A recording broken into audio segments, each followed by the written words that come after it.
Você sabia que o Brasil possui uma ponte de mais de 200 milhões de reais, mas quase ninguém usa? E que possuímos um porto que já foi considerado o quarto maior do país e ficou quase uma década sem receber grandes embarcações? Hoje vamos explorar 6 projetos totalmente inúteis do nosso país. Antes, deixe seu like e inscreva-se no canal para ajudar nosso projeto no YouTube. Parque eólico que caiu com o vento. Esse é um dos maiores complexos de energia eólica do país, o Cerro Chato, que conta com mais de 7 parques de aerogeradores no Rio Grande do Sul.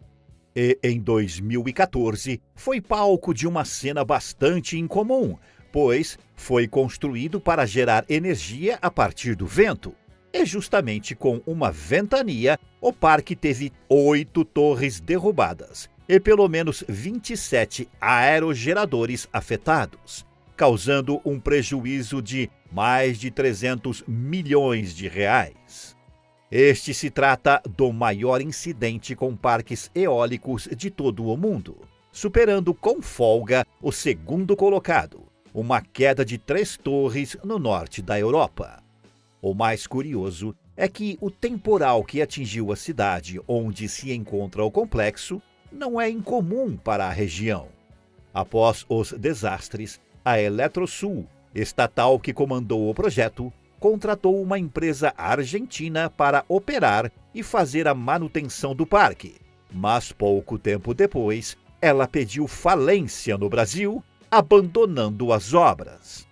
Até hoje, a razão da queda não foi explicada, mas a empresa já promoveu a reconstrução dos aerogeradores que caíram.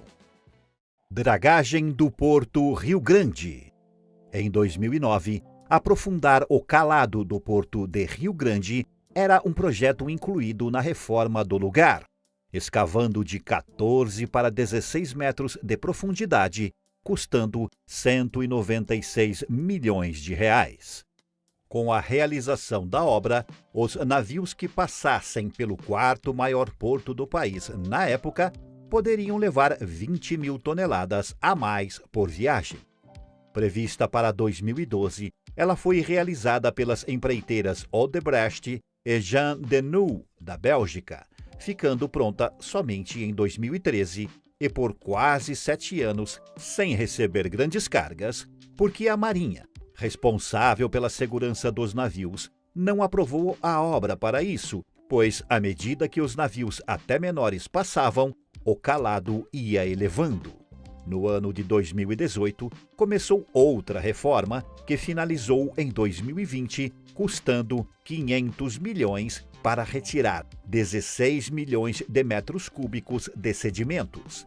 Ela conseguiu aumentar o número de cargas, porém, essas obras de dragagem eram realizadas de maneira esporádica no canal de acesso ao porto, o que fazia com que houvesse mais assoreamento durante grande parte do ano, impossibilitando algumas operações de movimentação de cargas.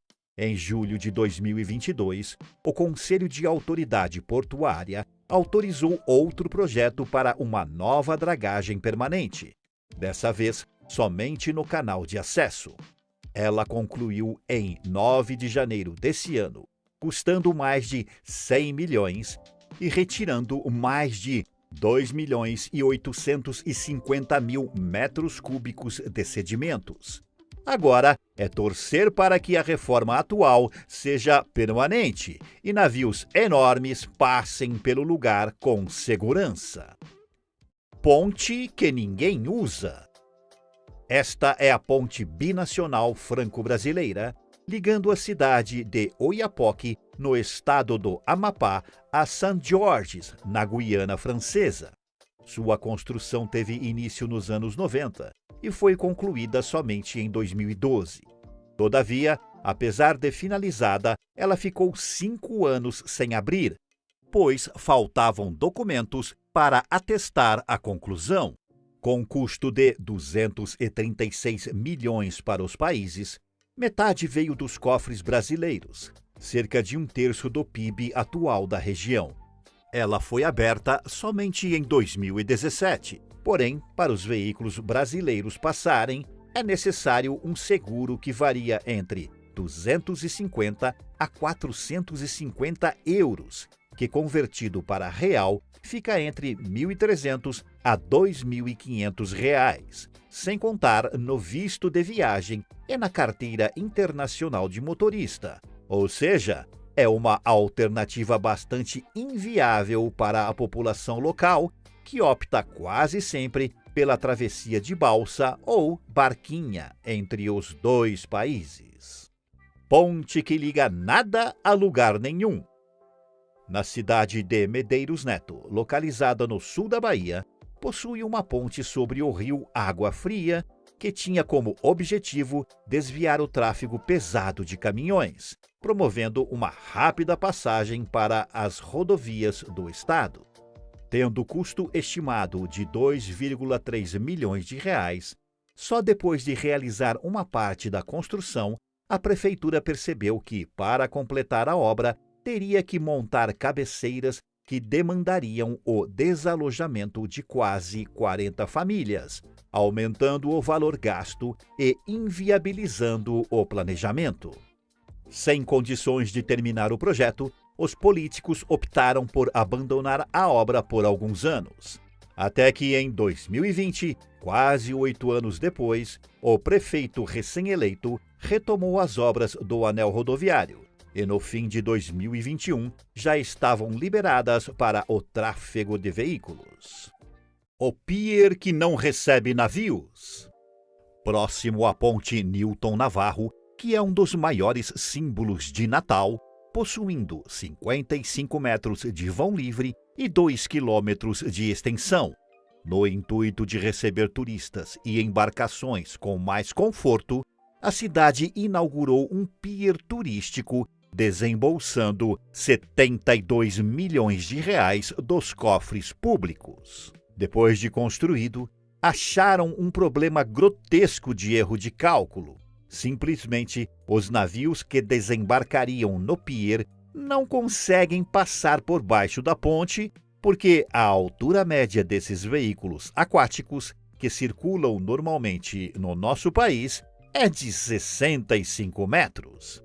Pior que isso, alguns alegam que foi tudo intencional, por interesse econômico de políticos envolvidos com a rede hoteleira local, que perderia parte de sua clientela competindo com as grandes embarcações. Para intensificar mais ainda a situação, o secretário de Turismo da época falou numa reportagem que os navios de cruzeiro são inúteis, pois não pagam ICMS e ISS, além de não gerar empregos como os hotéis da cidade, sendo que o próprio é dono de um hotel na região. Ponte literalmente inútil. Antes de todos os vazamentos de áudios pela Operação Lava Jato, a cidade de Maricá viralizou em 2014 na internet por conta de uma obra totalmente desnecessária que custou a bagatela de 10 milhões. Às margens da praia, a prefeitura decidiu construir uma estrada não suficiente, decidiu fazer uma ponte, mas o principal problema foi que não havia um fio de água debaixo dela. Para arrumar isso e evitar que fosse totalmente desnecessário, a prefeitura decidiu abrir um canal para a água escoar no lugar. Com o disfarce finalizado em quase 3 anos depois, houve uma reinauguração da ponte. De acordo com ambientalistas, se um canal permanecer aberto por muito tempo, é considerado crime ambiental, principalmente se secar o sistema aquático. Aqui termina a lista. Comentem sugestões de outros projetos inúteis do nosso Brasil.